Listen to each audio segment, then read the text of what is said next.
everybody. Welcome in to the Hop Round 82 with Gabe and Steven. That's us. We are very excited for you guys to be joining us again. Welcome to another great round of drinking. It's what we do. We drink craft beer. We have a good time. We talk about the beer. We talk about other things. And we're so glad you're joining us on this great Thirsty Thursday to kick off the drinking weekend, if you will. We got a really dope brewery out of good old Maryland, Joyhound Beer Co. Maryland, the land that is merry. Gabe and I were there recently. I feel like we've talked about that on the show before. We've done at least one of the breweries that we visited, but we're hitting another one.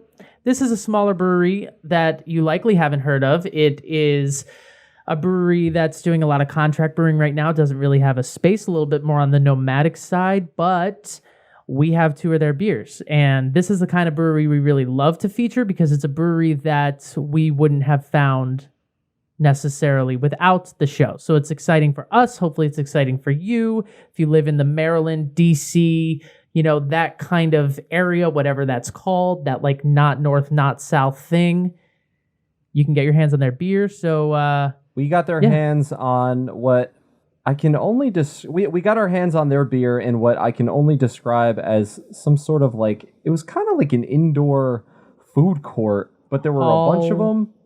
Yeah, it was like if you're Indoor familiar mall. with like Quincy Market in Boston or something of that nature, sort of one of those, you know, food halls with a lot of different places. And one of them was actually, it's what's behind me. If you're watching on YouTube, it was called Taps Filling Station, and it was a sort of restaurant that they have cans to go, and you can sit there and have a beer, that kind of stuff.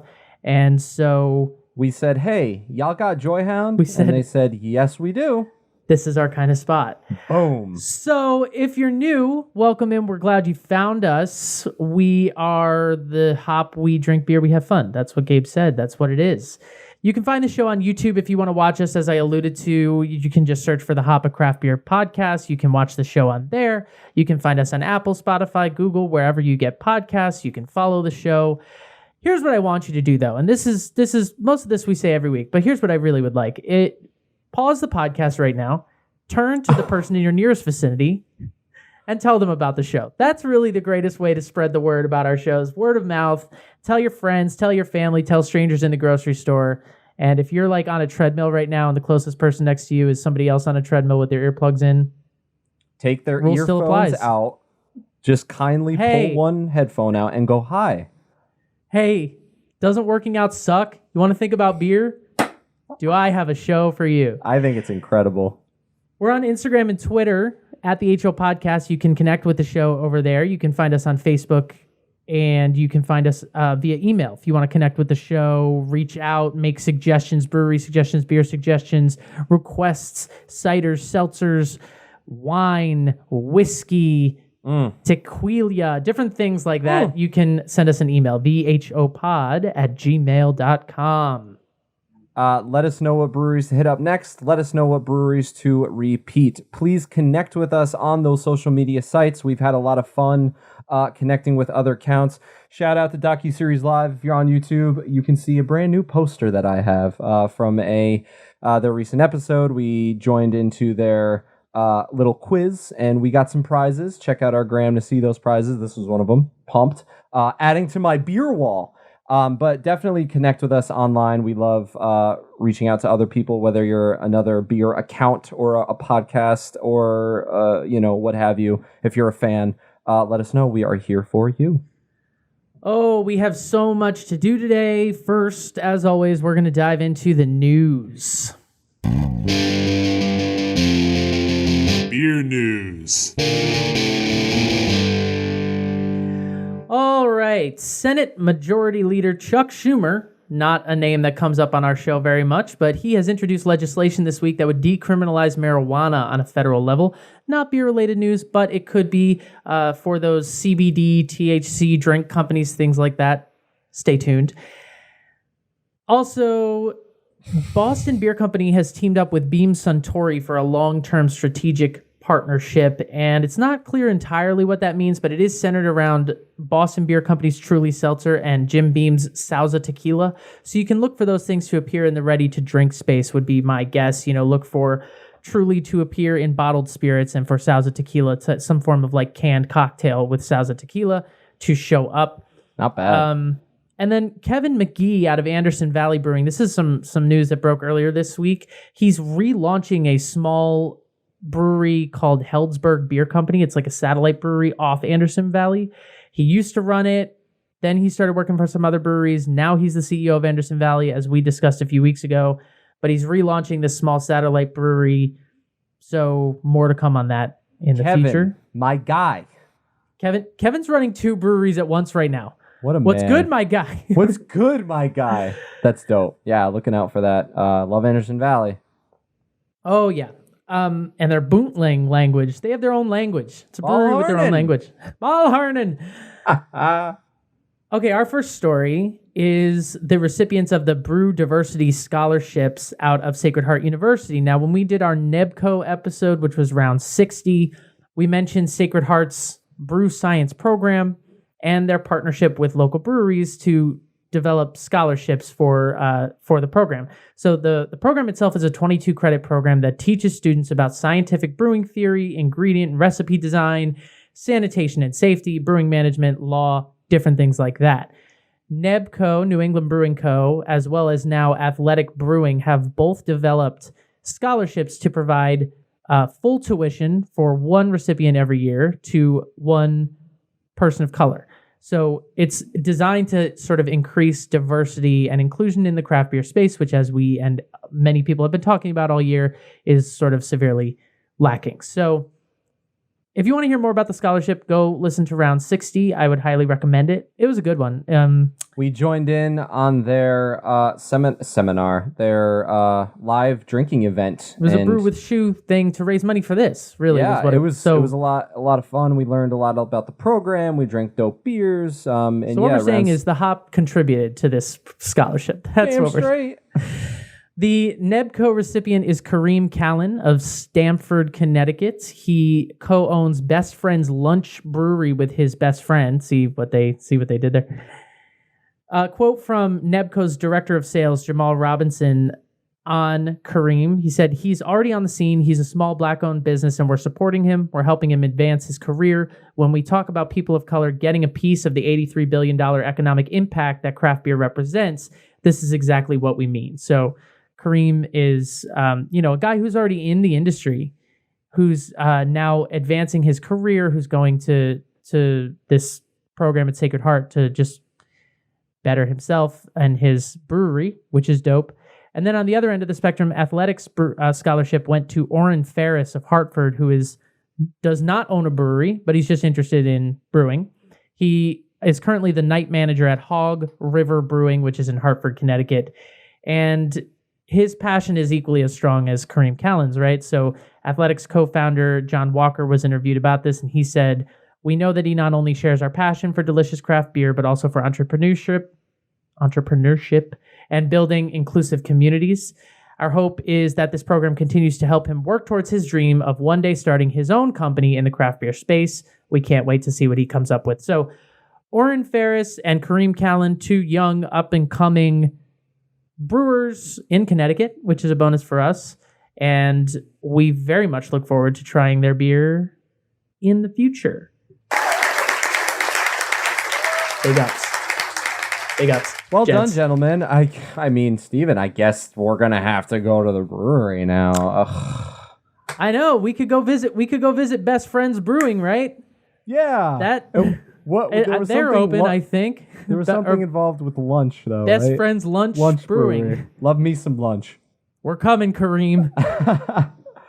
Because I'm in New York, this makes sense for me to talk about this. The New York State Craft Beer Festival has concluded, and we've got some winners. This happened last week. The winners were unveiled from the festival, America's largest state-level beer competition, currently in its 5th year.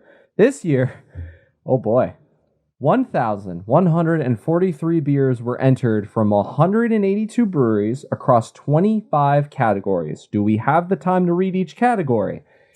No. I mean, No, we do, not. but like we'll spare y'all because that wouldn't be. We've good. read them on our time.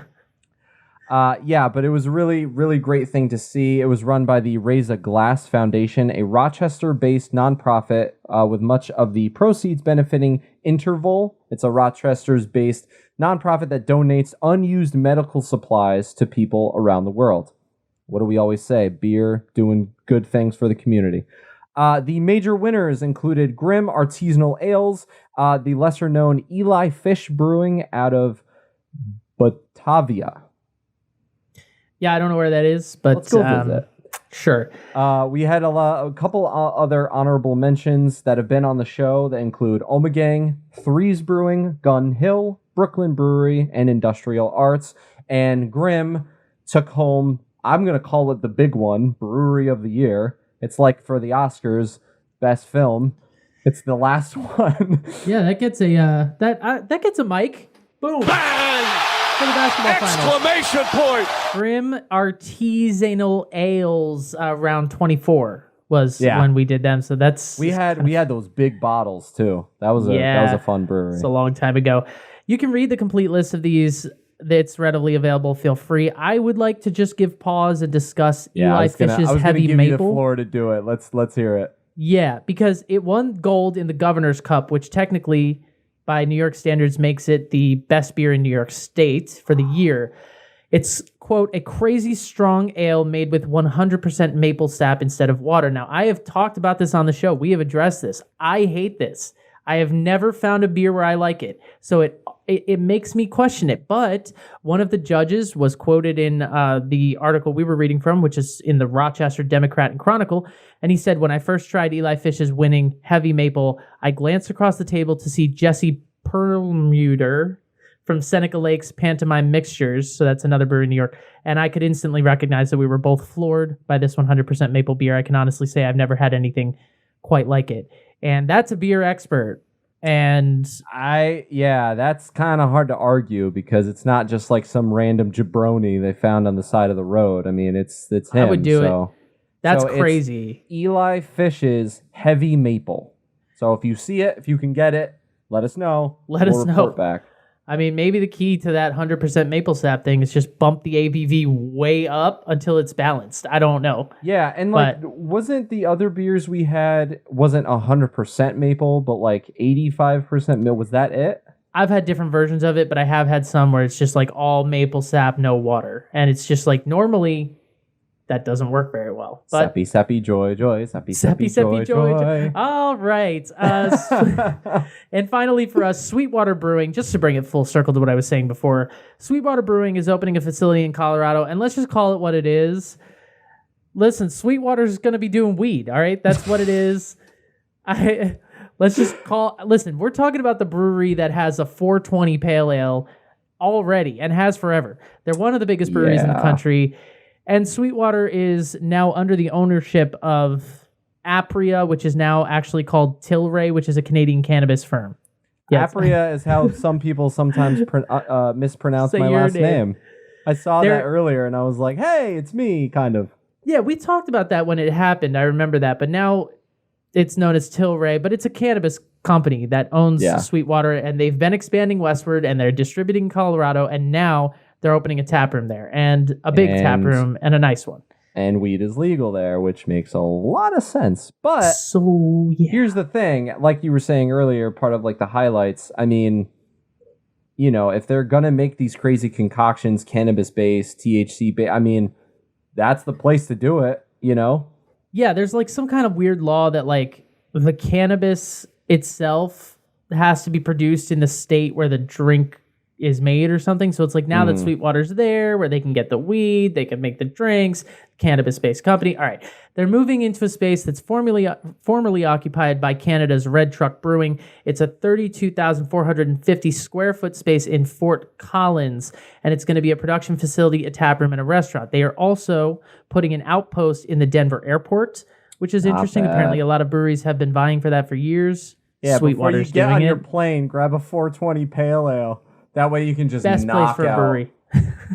Seriously, if you're like afraid to fly, like why not get a little loose beforehand? I think Stony Creek in Connecticut used to have one in the Bradley Airport, and it's the best place for a brewery. They're going to do a massive renovation. They hope to have the facility complete with an outdoor beer garden open to the public by late fall. And the co-founder and CEO of the company, Freddie Bench, was interviewed about this. And he was just basically saying it makes sense because the whole original concept of Sweetwater was, and I'm quoting now, to create something that had no borders: live music, trout fishing, outdoors, environment, and ultimately cannabis. So Bench said there's no state or part of the country that's really more in tune with what Sweetwater stands for than Colorado. Message received, Sweetwater. I was going to drink my beer, and then I got high. So it's coming. Well done, guys. Yeah, no. Hey, Colorado's dope. Another place we'll have to visit. I am, like, all joking aside, I am interested in trying it just because, like, do you get high from it? Probably. I mean, I think that would be a very different episode of The Hop. But yeah, that would be something else. Well, Gabe and I are going to drink these beers now, and we'll turn the mics back on in 2 to 4 hours. Okay, I propose a toast. Baltimore. So I was reading some poetry today by Kondwani Fidel. He is a writer and a poet and a Baltimore native who has been described as the unofficial kind of poet laureate of Baltimore, if you will. So this is his poem, Beneath the Shell, which was originally written for the city and aired on TV during the 2020 Super Bowl. I like to think of Baltimore as a crab. It's small, but it can be intimidating to an outsider, someone who isn't familiar with the inner and outer layers of the crab. It doesn't have fur like a puppy, but a hard shell. It doesn't have fluffy paws, but rather sharp claws. If you've never eaten a crab before, you won't know how by just looking at it. You have to sit at the table, listen to what people tell you, and follow. Once you learn to crack open the crab, you get hit with a blast of flavor. You discover all of the great things the crab has to offer. You now see why it brings families and friends together. All that goodness can happen only under one condition. You have to crack the crab open. And once again, that is Kondwani Fidel. Nice. And his poem for Baltimore. 100% accurate because crab is very big in Baltimore, apparently. Yo, crab's big in Baltimore. We were looking left and right like, oh, wow, it's literally everywhere. It was on this trip that I learned why in the musical Hairspray they call her Baltimore Crabs. I didn't know. I thought they were just singing about a venereal disease or something. I didn't know. I didn't know what that was about. She got crabs. Yeah, that's what they were singing about. But I had no idea either. So crabs and beers in Baltimore, and here we go, Joyhound.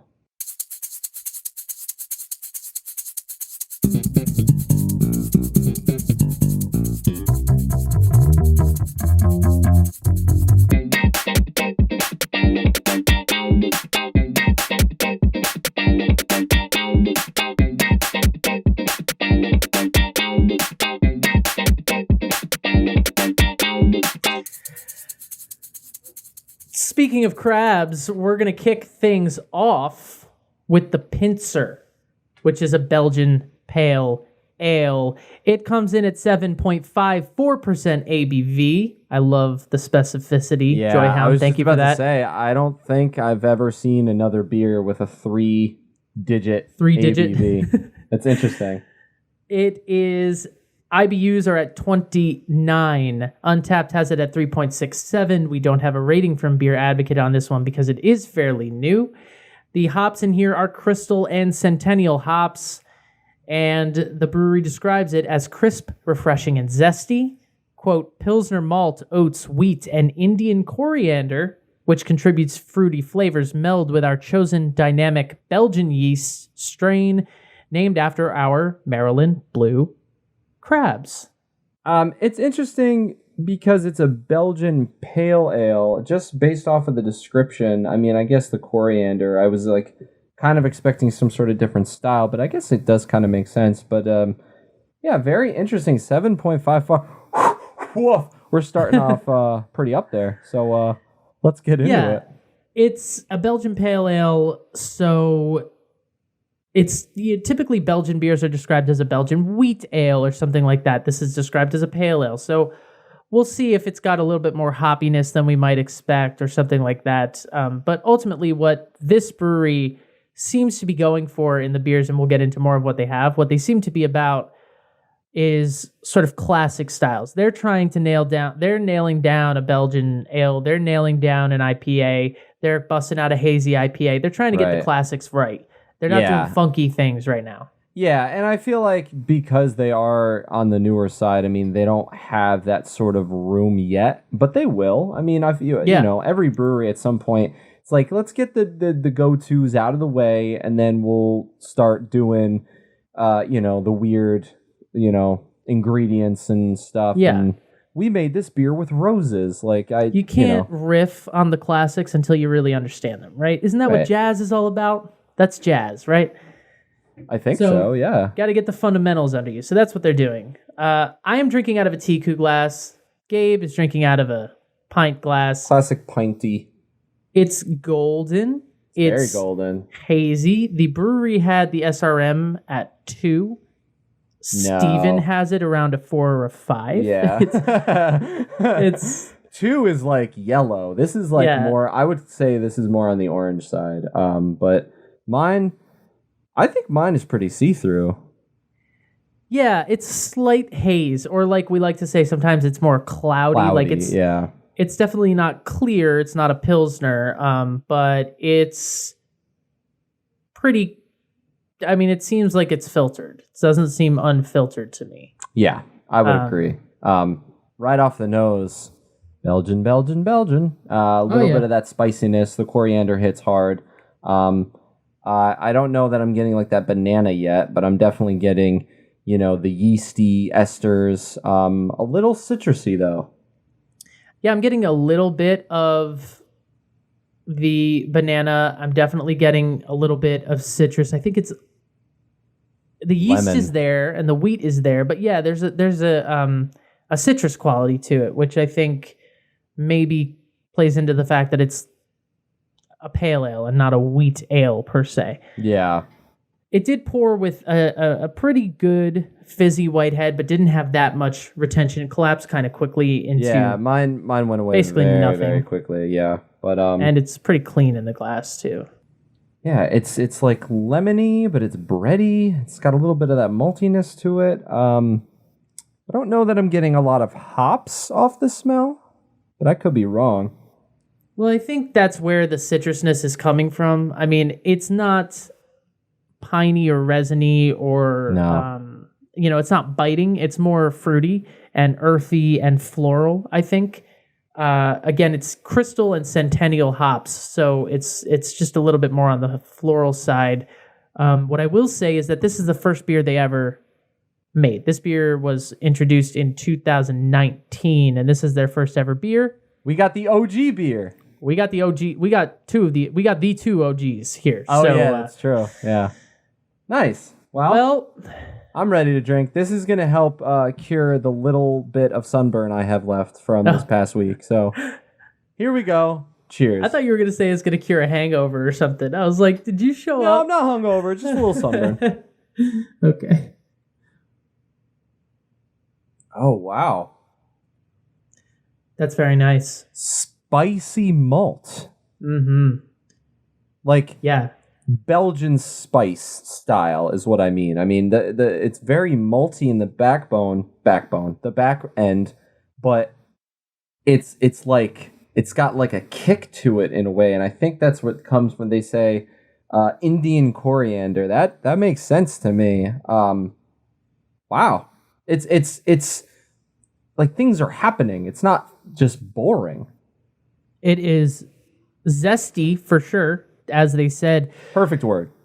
Yeah, I mean, notes that come through immediately, definitely the coriander, definitely those Belgian pickling spices, you know, that kind of thing. Black pepper comes through.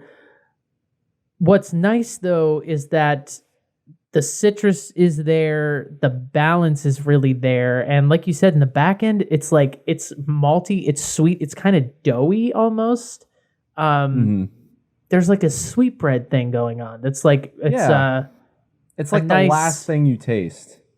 Yeah, it's like a nice crackery thing that just balances out a lot more than a lot of times. Like a lot of times, these Belgian beers can be so wheat heavy that they just sort of don't land for me. And I don't mean they're not good. I just mean they don't. There's not a gravity. You're not going to go back for a second one. They're floating. Okay. They're clouds. They're like Richard Branson in that spacecraft. They're just a little weightless. All right. Got it. Yeah, no, I hear that. I think I lost the metaphor.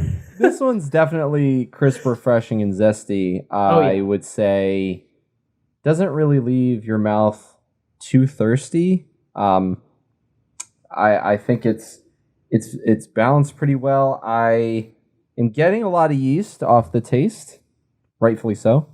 But it does have that floralness to it. And the oats that are in there give it a bit of creaminess in the mouthfeel, a little bit of like flakiness, which is more a textural thing than a flavor thing. But I do think it adds to that sort of what I was saying before about it being a little bit doughy.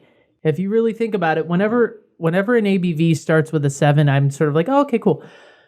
But 7 is really close to 8. And 8 is a double IPA. So they're like basically next door neighbors. They're basically like, they pretty much live in the same apartment. So So I mean, anytime I hear 7, I immediately think like, oh, that's gonna be a little up there, just because I feel like 6 for me is the cutoff. Like 6%, it's like, I can handle this any day of the night. Any day of the night. Any day of the week. But, any day of the night. I am the night. I'm Batman. I feel like this has already gone off the rails. Hasn't it? Doesn't it always? This is really good. I don't want to I don't want to gloss over how good this is, given that it's their first beer. I don't know if they've changed the recipe since or if they've been perfecting it. I mean, they obviously are a much bigger company now than they were in 2019, just by virtue of the fact that they're canning, which they weren't doing originally. Yeah. So maybe they've, perfected it over time. I don't know, but it's really well balanced. It leaves the mouth clean. It leaves you refreshed. It does everything they want it to do. I think that the yeast and the wheat is just enough to justify calling it giving it the Belgian name that it has. But I think moving forward, anytime I hear Belgian wheat ale, this is what I want. I don't always go for like a Belgian style or wheat beer, and I feel like if I were to moving forward, I would want something, if not this, something very close to it, because I think it's balanced really well and it really complements the style. Because I think a lot of other, not a lot, but there are some beers out there that's, this is our Belgian. You try it, and it's like, this is a little more of this, a little more of that. But this one's straight shot. Belgian, I'm with you on that. Like, a Belgian beer is just not the one I'm going to reach for off a tap list almost ever. But when one is put in front of me, I always enjoy it. So, I don't know. Maybe we should dissect that a little bit at some point. Like, what is this beer perfect for? I mean, summer, beach, boat. I could do this at the beach. Yeah. For sure. And having just spent a couple days there, it's fresh in my mind. So this would be fine at the beach. 100%. Like it's light, it's refreshing, it's crisp. I feel like it feels lighter than it is. Like in the mouth, it doesn't feel heavy, although it is 7.5. The can's got a friggin' crab on it. Like, where else are you gonna drink this? In the Baltimore sunshine, it begs to be drank on the beach. You're not gonna drink this by a cozy fire in winter. The brewery itself is a Maryland-based beer brand created by the Rotimi family. So their founder and president is Alfred Rotimi. He first became interested in brewing beer while he was in college studying psychology. He loved all the biochemistry involved. He loved the opportunities for experimentation And it was sort of, everybody falls in love with beer in college, but his was not beer pong. It was something deeper. So he thought about it more. So while he was studying neuroscience in a post-baccalaureate program at Tufts University, he on the side was pouring his passion into home brewing before then becoming an entrepreneur and establishing Joyhound Brewing with his family in 2017. That, again, deserves a big up. I mean, you want to talk about doing it all. And I thought I didn't have time on my hands. This man has showed me, yes, you do. You want to talk about the entrepreneurial spirit. I mean, Mark Cuban would be proud. Joyhound Beer, their logo is incredible for those of you on YouTube. It's a little dog. It's a dog, but his nose is a beer glass. Joyhound, their hope, Alfred's hope from their website is that, quote, Joyhound customers are able to experience his same joy for beer with every sip and can appreciate the polished finish that is achieved due to his experience as a bench scientist. The man's a genius. We talk about this all the time. Brewing beer is a form of art, creativity, and science because you are mixing elements together and making something delicious that cures sadness. This is Joyhound will make you full of joy. It's perfect, and it's from a scientist. So we think you should drink it. They unfortunately don't have a legit space right now, but as we mentioned at the top of the show, that little, I'm calling it a food court mall, the Quincy Market of Maryland. You can get the beer there, and I believe around the Baltimore area. I mean, I feel like I need to say where it was now. It's like a market called, I know what the name of the restaurant. So what's behind me, what you're looking at is the Taps fill station. That's where we got the beer, and they are in a place that I'm going to find while Gabe talks about something else. They're currently contract brewing. They work with a bunch of other breweries in the Baltimore area, including Dewclaw, and the ones, on the cans that they show. They're trying to expand every single day, obviously, doing whatever they can. In an interview with deepbeer.com covering the 2019 Baltimore Craft Beer Festival, Rotimi was asked, what makes your beer unique? And he said, really, the thing that makes the beer unique is the brewer. We all have access to all these ingredients and processes, but it's about how we combine them that makes them unique. And that is absolutely 100% true. Based off of the brewery last week, BB Co, with the owner, all of his recipes, bringing them to the table. That's what the Rotimi family did here, I love bring that yourself to it.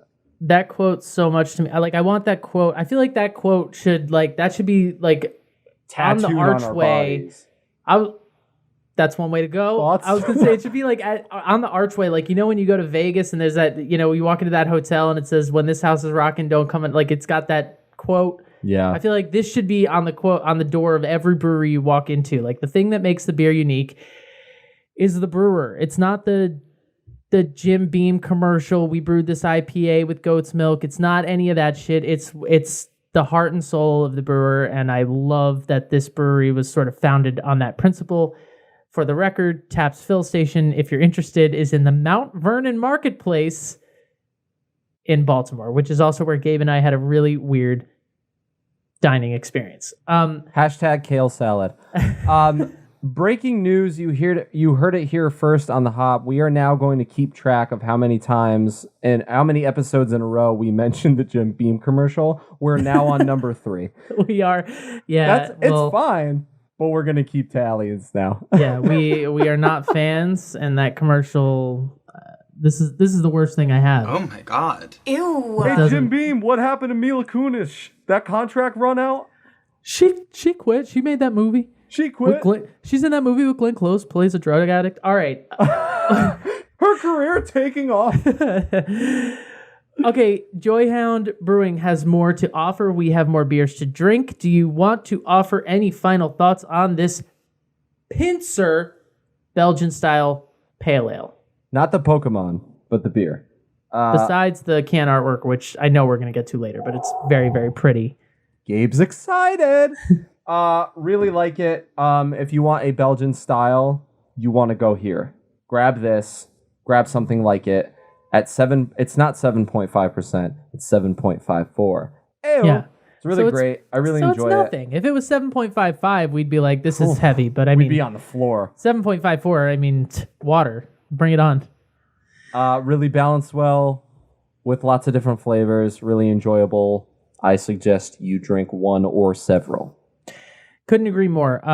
Does all the things you love a Belgian to do, but also is grounded and brings the sort of a little bit more earthiness, a little bit more citrus that you would expect out of a pale ale. It's a nice sort of blend of both worlds. It's classic. It's true to the style. It's very approachable. I think so many different kinds of drinkers would really find a home with this beer. I even think my mother would like it, and she's exclusively sours. Like, I think sour people will like something in here. IPA lovers will like something in here. I think it really has something for everyone. So it's again, they're mastering the classics, and this is a really solid Belgian style pale ale. So when you're at the gym and you take your neighbor's headphone out to tell them about the hop, tell them about this beer as well. Yeah, because we assume you're still there. At the gym. You've probably been on the treadmill for the past 35 minutes. Don't put the weights down. Pick them back up. How bad do you want it?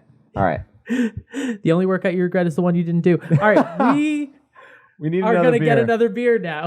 All right, beer number 2. Here we go. Okay. We're going to the Oba IPA. The second beer in their lineup. They debuted this one, I think, in early 2020. It is an ABV of 7%. It's got 60 IBUs, so it's a classic, straightforward IPA. The Untapped has it at 3.62. Beer Advocate does not have a rating yet. Now, I want to just read the hops that are in here, just to give you an idea of the roller coaster, what we're about to deal with, all right? We got Columbus. We got Citra. We got Simcoe. We got El Dorado. We got Centennial. Or if you're reading directly from the can, we got Centennial. Oh, maybe that was on the other one. The other can says Centennial. Anyway. Centennial. Yeah. It's another kind. It's very similar. That's on the Belgian one, but it says hops Centennial. It doesn't matter. The point is we got Someone's 5 hops. Fired. We got 5 hops in this IPA and pumped. Ooh, buddy, yeah. It's the Oba IPA. I kind of, just to play on words, I kind of just want to say OBA IPA. But it's the Oba. I see what you did there. The OBA. Oba is the title of the kings and emperors of Benin City, a city well known for its bronzes, which are richly detailed cast metal artwork, kind of like the can if you're watching on YouTube. It is the can. Yeah, we named this IPA Oba to celebrate the history of this kingdom and its art. I love that. That's so cool. It's so different. I love, I believe it was Montclair Brewery that did this. They kind of based it off of location. I think it was Jamaica that they were kind of basing the location off of. So Montclair had that baobab fruit thing going on, which was really cool. But it was very like, we're doing this because in Jamaica, yada, yada, yada. Like, I love the connection there. Like, so it goes dope. back to that idea of identity. Who are you as a brewer, and how can you bring that to your beer or your art or anything you're doing? Really, it's true of anybody that makes things. Like, I would call this one hazy. This one is not see-through at all. Yeah, it's hazier than the last one. It's definitely darker on the SRM chart. I would put this one in the 7 category, I think. I was just about to say, it's darker, but like by like 1 or 2. It's not, it's like very similarly colored dark orange. Here, I'll even put them side by side if you're watching on YouTube and you can see we're dealing, I mean, the camera doesn't do justice to the color, but we're dealing with a little more golden in the Belgian, and this one's a little bit more dark amber. I am drinking out of a tulip glass. And a regular pint glass beer. Glass. I have the beer emoji. So head retention wise, it poured with a good, I would say, inch of sort of stringy white foam. It was sort of like, it wasn't like creamy. It was just a little bit more fizzier. But it didn't retain that long. However, it's kind of receded into this like ring around the glass. And what is there is holding, it's about maybe half a thumbnail at this point, with a little lacing. Not too much, but a little bit. And like Gabe said, it's hazy.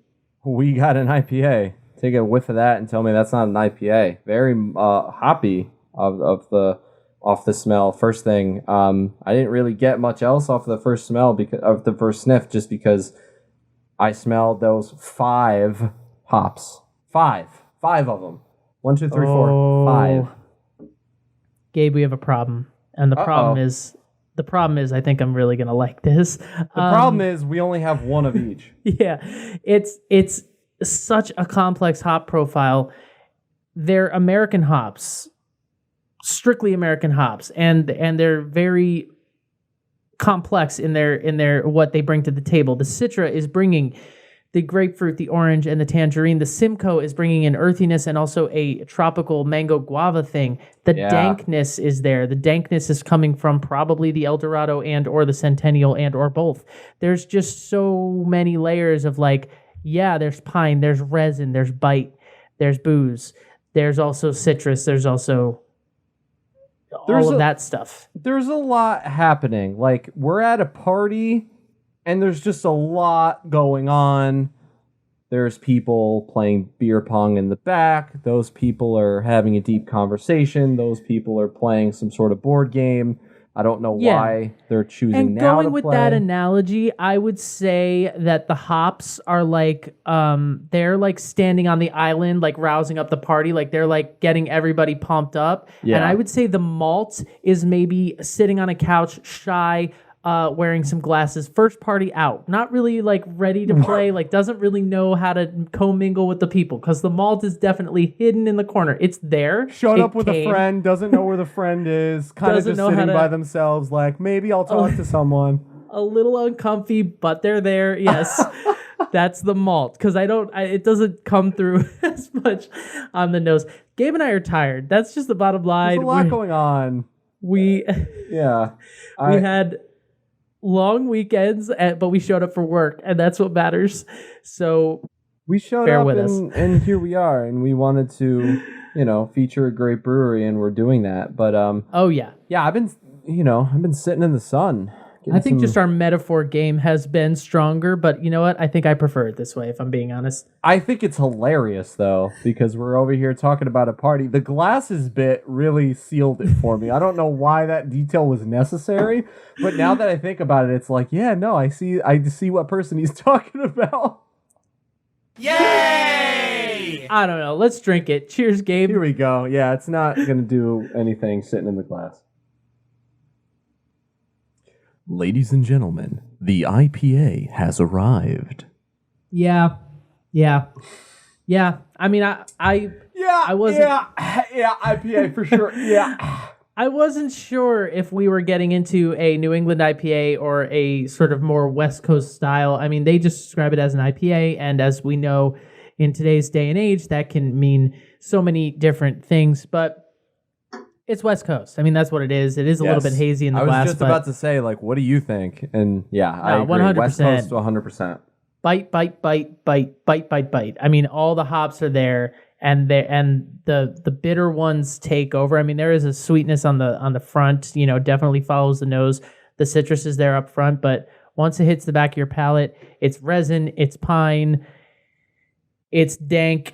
But it's flavorful at the same time. I mean, it's got all the things you talked about earlier, the citrus, the tangerine, the tropical. Like it's not that strong, to be honest. I feel like it's more of an accent rather than the main focus, but I think it works really well. I think IPA lovers, I don't know why you don't have one of these in your hand. In fact, I'm going to say this. Put the dumbbells down and pick up this beer. You've worked out hard enough.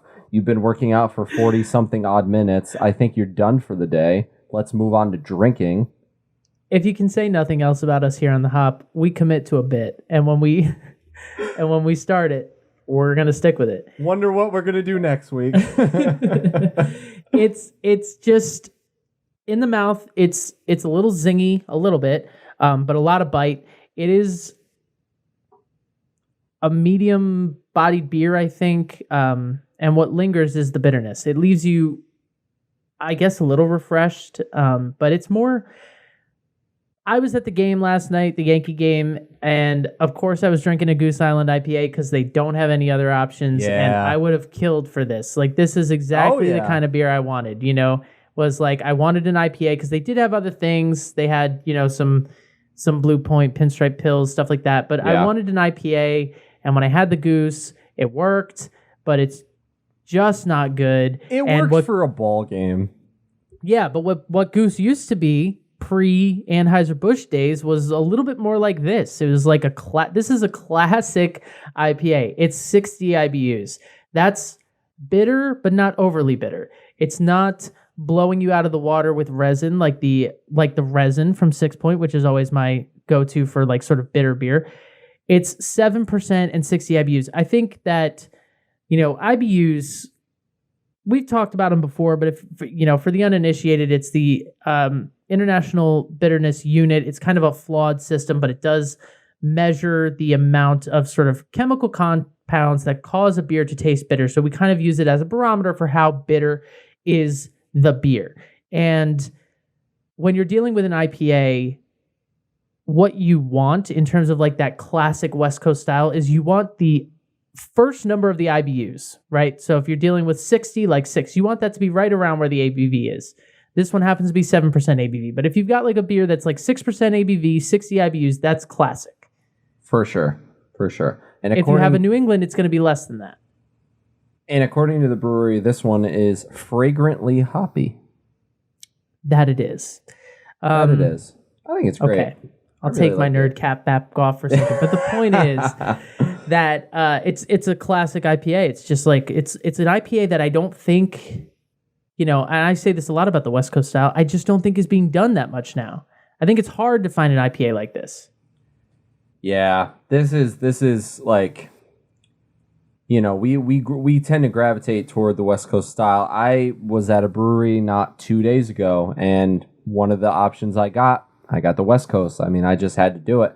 And so I think it's a very good West Coast. It's not like, they tried, they're doing what they can. No, they got this one right. And for this to be one of the OGs, I will say this to the brewery, from the hop to you guys, don't change anything. This is solid. This is it. You got it. Nail on the head. This is fantastic. We check did mention check mark. They don't have their own space right now. They're working on that. That's something they hope for in the future. This particular beer was brewed at PSA Brewery, which is in Baltimore, and then they have the Belgian was brewed somewhere else, which is Alfred Brewing Company. So they do, they've worked with Dewclaw. They contract brew at the moment, but they hope to have their own space in the future.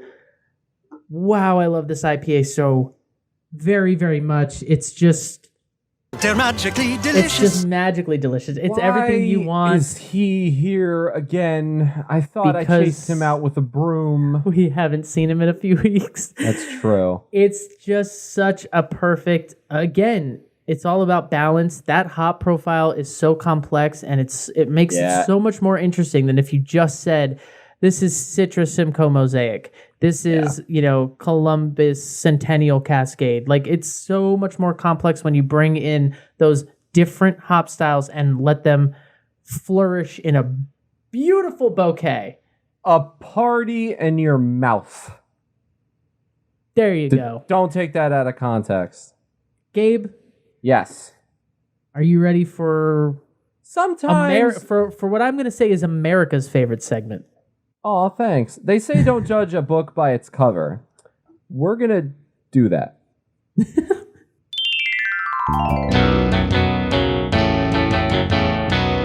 Can Art and Crafts.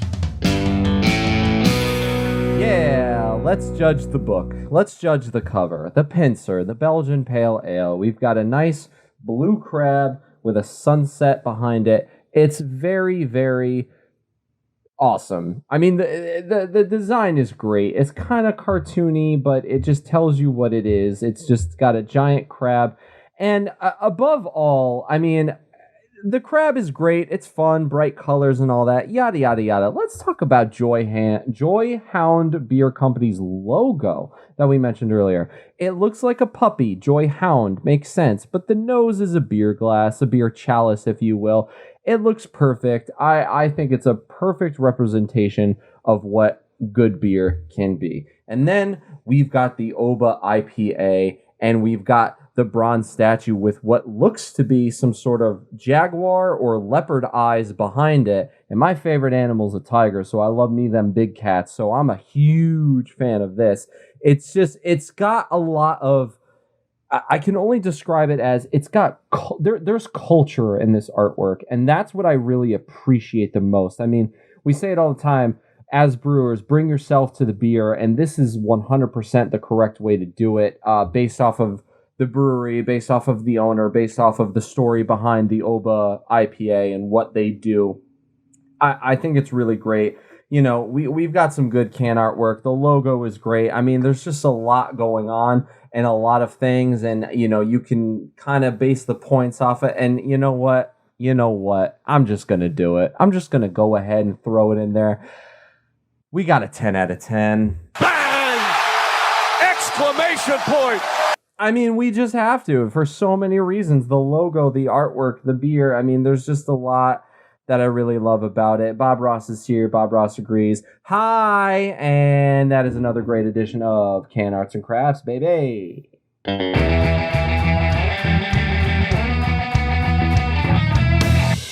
So we had the Pincer first. That was around early 2019, like I said, or mid 2019. The Oba came out. Since then, they have been busy. They've gotten their beers in cans, obviously, because we're drinking them. They have introduced a sour, which is their JJ Sour, which is a sour ale that kind of has some lavender in it, some sweet orange peel, kind of made to be a sour that can be a bit approachable, that people can enjoy. They've got a couple of foggy options, quote unquote. They have their foggy I'm interested Chesapeake. in this Foggy Harbor double dry hopped hazy pale ale, premium dry hop with El Dorado, and a secondary dry hop with Idaho 7 for fruity hoppy flavor, 6%. And I'm interested in the foggy Chesapeake, which has Mandarin of Bavaria hops, but it is their DIPA. Their New England DIPA, which has it's technically an IPA, but it has Indian coriander in it. I'm pretty sure it's technically an IPA. I'd be like an remiss IPA if it wasn't. It seems like one, but great. Indian coriander, citrus peel. They don't have a tremendous amount of beers, but the beers they do have, I mean, we can speak for most of them with these two, and check mark all the way. I mean, you have to try it. And oh, yes, the JJ Sour, 6.97%. Love it. Yeah. I don't know why. I love that so much. I love the specificity. Yeah. They don't mess around. We highly encourage you, if you're anywhere near that middle chunk, north-south line, the DC, Baltimore thing, Delaware, get your hands on Joyhound Beer Company, because it's a company that I want to support, because I can't wait to see what comes next. I can't wait to see once they finally get their space. I mean, we would love to go see it. Phenomenal. And with that, it is time for us to close it out with one final segment.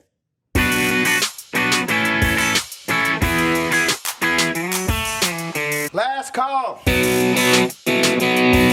We're just going to talk about the Olympics, because they start tomorrow, technically, and it is our favorite sporting event of the 4 years. They're not airing on ESPN at all, but I don't have an NBC drop, and that means sports. Yeah. Oh, dude, the Olympics are so much fun. We are big supporters of the Olympics, of watching them. I tell this story all the time to all of our friends, but there was one day, I kid you not, when Steven and I were living together in New York, where the Olympics were on, and I just threw them on, and I was just like, oh, it's like beach volleyball. It's this country and that country. Who cares? Whatever. I'll just watch it. 5 minutes later, and Steven can testify to this, from down the stairs, he could hear me like, let's go! Like, it's so easy to get so into it, because it just gets us hyped. It's listen, you don't have to care about the sport. Turn it on, pick a team, pick somebody to root for. 5 minutes. 5 minutes. You'll be into it. I promise. First of all, for the first time ever, we have baseball in the Olympics. Now, baseball, as I've addressed on the show before. We do? Yes, we do. The MLB is not allowed to participate, but they are playing. They are playing baseball in the Olympics. Now, baseball, Why? as Because I've every addressed, player is on steroids? the MLB won't let them, dude. They're like, you're busy, like you can't go. Which is stupid because when they play basketball there, the NBA players go. Well, okay. Well, here's the only thing. There's only 2 teams playing in the NBA right now because it's the finals. The MLB, it's like the middle of the season, so I guess that makes sense. Well, the finals will be over, but I mean, baseball is an inferior sport. Let's just let's just call it what it is. Yeah. But that's not even the stuff I'm excited for. Like, you have to understand, and we may have addressed this on the show before because last year there was supposed to be an Olympics, which didn't happen. But listen, they got Olympic.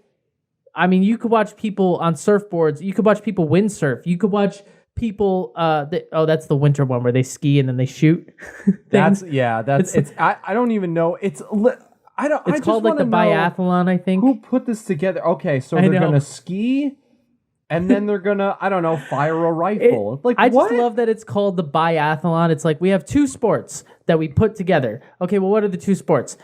Skiing and let's do shooting. It's just so random. It's like they were probably like, whatever, we need something else. Why not? It's just such 2 polar opposites. It's like, okay, we're gonna do the pole vault and figure skating. Go. Yeah. So this is the Summer Olympics. This is summer. So is summer the one with speed walking? It sure is, Gabe. Oh, it sure is. Go. This year, tune in, get that Peacock subscription ready, because on NBC you will be able to watch people walking, people cheering while they walk. It's beautiful. You're gonna watch people walking and then get a gold medal for walking. And I can't get a text back. Like, are you kidding me? And here's the thing. Yeah, I am going to watch that. In fact, I would clear a schedule to watch that. The Olympics will start. This episode is dropping on Thursday, so the Olympics will start tomorrow. Very Friday, excited. July 23rd through August 8th. So for those 2 weeks, people, listen, because here's the thing. What everybody knows about the Olympics is at night, like in the prime time, there's going to be prime time events. So obviously you can watch swimming and diving and all that stuff. And that's great. You should watch it. I will watch it. Everyone should watch it. But I need you to turn your TV on if you happen to be in your house around like 2 p.m. or 9 a.m. on like a Tuesday or Thursday, like a weird time when there's nothing else on TV. And whatever you find there, I promise you will be worth your time. Give it 5 minutes. Like, you think this water polo match between Australia and New Zealand isn't going to be worth it, but I promise you, 5 minutes in, you're going to be hyped. Pick a team and get into it. Look, I did it for Formula One, and I wake up early to watch Formula One races now. So it's actually quite shocking. I know. So that's all it takes. All you need is some skin in the game. That's all you need, and all of a sudden you'll be like super into it. You don't even have to root for USA. Don't. We encourage you not to. You think I care about the Phoenix Suns or the Milwaukee Bucks? No. But have I watched every game of that entire? Yes, I have. Wait a minute. That's a whole other conversation. But that's what I'm saying. Like, just pick a dog in the fight and roll with it. It's okay. Yeah. Now, the next Summer Olympics will be in Paris.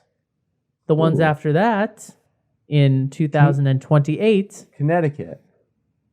Los Angeles, California, baby! Yes, Michael! Bang! Exclamation point! Home to the Coliseum. Can you imagine if the Olympics were like, we're coming to Connecticut? Everyone would be like, what the fuck? Boston tried. And if they were in Boston, they'd be real close to Connecticut. But they'd have to go, Steven. They lost. LA won. They will be in LA in 2028. Right now, they're in Tokyo.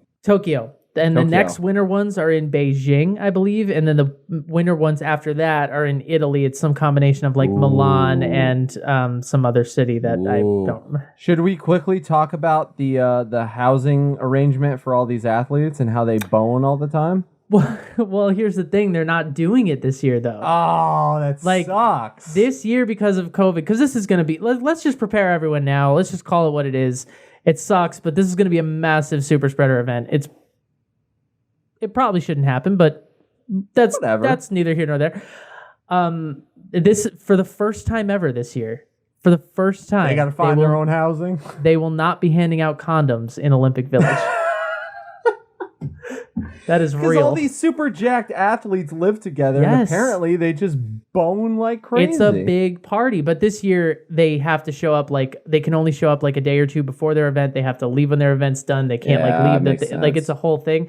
But yeah, normally they just got bowls and bowls of just rubber all over the place, and this year they will not have that. It's hilarious to think. Like, I remember when I believe it was you who cracked that code of just like finding out that information. And I have dug deep on that so many times. Like, never been the same to me because I'm just you have no idea. I'm like, you guys are going at it right now. I need a deep dive. Like, honestly, a documentary would be great. I have done all the research I can. But yeah, I didn't know this conversation was going to go there. Neither did I. We've been drinking. I haven't had a lot to eat today. I'm just feeling it. Down in Olympic Village, but not this year. We have to go. Thank you guys for sticking with us through a slightly delirious but really enjoyable episode. Joyhound Beer Company. What can we say? We love you guys. We're very excited for the space. Get your hands on these OG beers. They are so good, and they are the originals. Support. Do it up. We love you guys. Drink good beer. Say something nice. Love each other. Suns in 7.